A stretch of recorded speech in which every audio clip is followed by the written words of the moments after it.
আসসালামু আলাইকুম। শিরোনামে আমন্ত্রণ জানাচ্ছি আমি জসিন্তা Jinia.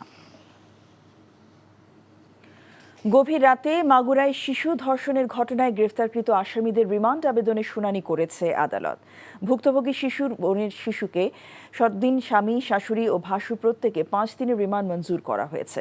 Magura chief judicial magistrate Abdul Matin এ আদেশ দেন। উভয় পক্ষের যুক্তিতর্ক শেষে মামলার মূল অভিযুক্তকে 7 দিন এবং অন্য 3 আসামিকে 5 দিনের রিমান্ড মঞ্জুর করেন বিচারক।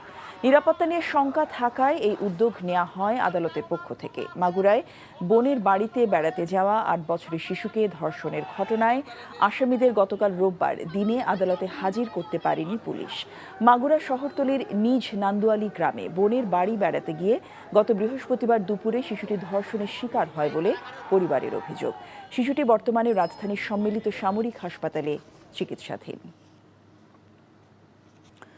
সাভারে বৈষম্য বিরোধী আন্দোলনে ছাত্র জনতার উপর হামলা চালিয়ে হত্যার ঘটনায় দায়ের করা মামলার আসামি যুবলীগ নেতা শেখ সাইদকে গ্রেফতার করেছে গোয়েন্দা পুলিশ। গত 24 ঘন্টায় ঢাকা উত্তরে গোয়েন্দা পুলিশ পরিচালিত বিশেষ অভিযানে তাকে গ্রেফতার করা হয়। গ্রেফতারের বিষয়টি নিশ্চিত করেছেন ঢাকা উত্তর গোয়েন্দা পুলিশের ওসি জালাল উদ্দিন। তিনি জানান, গোপন সংবাদের ভিত্তিতে সাভার পৌর এলাকার বাজার রোডের একটি ভাড়া বাসা থেকে শেখ সাইদকে গ্রেফতার করা হয়েছে। তার বিরুদ্ধে বৈষম্য বিরোধী আন্দোলন, ছাত্র জনতা হত্যার ঘটনায় 6টি মামলা রয়েছে। সাভারে রোববার দিনে দুপুরে এক নারী পুলিশ কনস্টেবলকে পিটিয়ে জখম করার ঘটনায় সোহেল বাবু নামে মৎস্যজীবী লীগের এক নেতাকে আটক করেছে পুলিশ। তিনি সাভার উপজেলা আওয়ামী মৎস্যজীবী লীগের যুগ্ম সাধারণ সম্পাদক। অগস্ট বিপ্লবের পর প্রাইভেট কার চালক হয়ে স্থানীয় এক বিএনপি নেতার ছত্রছায়া ছিলেন তিনি। হেনস্থার শিকার ওই নারী কনস্টেবলের নাম ইতি খানম। তিনি গাজীপুর জেলার কালিয়াকৈর থানায় কর্মরত, তবে বসবাস করেন থানা কোয়ার্টারে। এ ঘটনায় তোলপাড় সৃষ্টি হলে রোববার রাতে ওই বিএনপি নেতা নিজেই তার গাড়ি চালককে থানায় নিয়ে পুলিশের কাছে সোপর্দ করেন।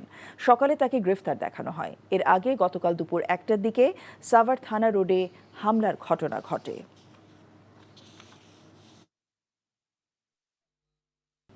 শিরোনাম এটুকুই। এই খবরের ভিডিও সহ আপডেট জানতে ভিজিট করুন এনটিভি অনলাইন www.ntvbd.com। এছাড়াও এনটিভি জনপ্রিয় সব অনুষ্ঠান ও খবরের আপডেট জানতে ভিজিট করুন আমাদের ইউটিউব ভেরিফাইড ফেসবুক পেজ। 12টায় মধ্যাহ্নের খবর দেখার আমন্ত্রণ রইল। সবাইকে ধন্যবাদ।